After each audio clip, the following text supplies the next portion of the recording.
everybody, it's Honest John again. Now, I fly a lot, both here in the U.S. and overseas. So when I hear about a plane crash, it's cause for concern. And I make it a point to learn as much as possible about it. So the controversy surrounding the 737 MAX jetliner, I followed it pretty closely. 2 crashes within 6 months of the same type of plane is unusual and a good reason to worry. At the end of the month, I have a flight booked on Southwest Airlines. Side note, on March 30th, I'll be at the Bendix Theater in South Bend, so if you're in the area, come on out. But back to what I was talking about. Southwest has some 737 MAX planes in its fleet. And it seemed like everywhere else in the world, except the U.S., was grounding the plane. Turns out that Donald Trump is friends with Boeing CEO Dennis Muhlenberg. Boeing also has relationships with a lot of politicians on both sides of the aisle. And even though as a government contractor it's forbidden from making direct political contributions, there is a loophole in the law big enough to fly a 737 through, which allows it to set up super PACs that then donate money to politicians, and it's not considered to be from the real source. And by the way, Rosalind Chow, the head of the FAA, is married to Mitch McConnell.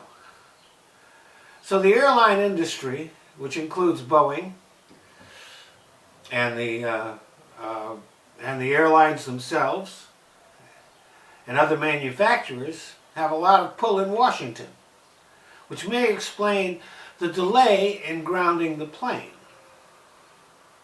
See, the plane has a bit of a design flaw, which causes the plane to have a tendency for the nose to rise up during flight, which can cause a plane to stall, so that's pretty dangerous.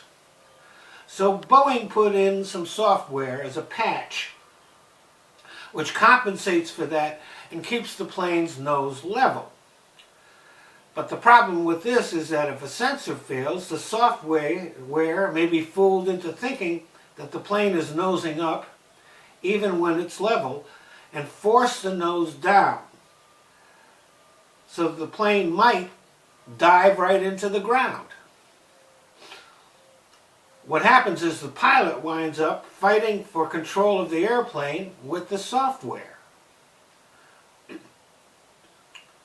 Now, the problem can be solved by turning off the automatic pilot, but this means that the pilot has to quickly figure out what's going on and make a quick decision to do that. So the plane is now grounded until Boeing fixes the problem. I'm no expert, but as a frequent flyer, it seems to me that Boeing should go back to the drawing board and design a plane that flies straight.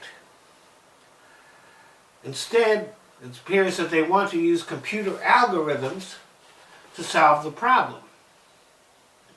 And those computer algorithms have caused the crashes, so actually they make the plane more dangerous. Now, just from being online, we all have experience with computer algorithms. And if you use YouTube, Google, Facebook, or any other website, you've probably run afoul of an algorithm. Faulty computer algorithms are why I and millions of other people can no longer monetize our videos on YouTube. So knowing how stupid algorithms can be, I don't really want my life depending on one. Thanks for listening. Well, I want to thank you all for watching my videos. But there are certain changes that Google has made to YouTube, which, since I'm a smaller channel, means that I can't monetize my videos. So I found places where I can. So instead of watching my videos here on YouTube, I'd appreciate it if you go either to Patreon or to Top Buzz. They let me monetize videos, and I don't even have to put commercials on. So, if you want to become a patron on Patreon, that's fine. If you don't, you can still watch the videos there. I've just kind of given up on YouTube. YouTube is just a place that I use so that I can put my videos in other places. So, Patreon, Top Buzz, the links are in the description box. Thanks a lot.